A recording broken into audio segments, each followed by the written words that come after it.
Controlaria General hace uma investigação sobre a construção de nosso hospital novo. Mirando o volume e complexidade de investigação, a parte essa aqui tem 4 raportes. Essa aqui é o primeiro raporte.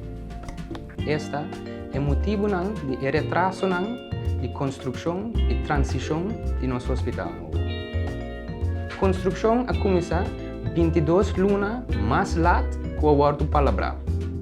O motivo principal é aqui, que em 2013, o governo faz a decisão para cambiar o sítio do hospital fora do terreno de Amstel na Salinha para outra banda. Com a construção de outra banda, estava tendo diferentes problemas para entregar o terreno necessário.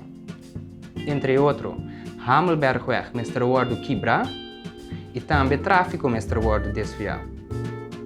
E também estava tendo diferentes edifícios no terreno de CEOs com mestre acordo tumbar. Em total, te dia awe e retraso aqui de 27 lunas. A transição de turcos que é necessário para sair fora de CEOs para o hospital novo. A planificação de a construção a cambia, pero a planificação de a transição a queda mais coisa. Pois, planificação de a transição não é realístico.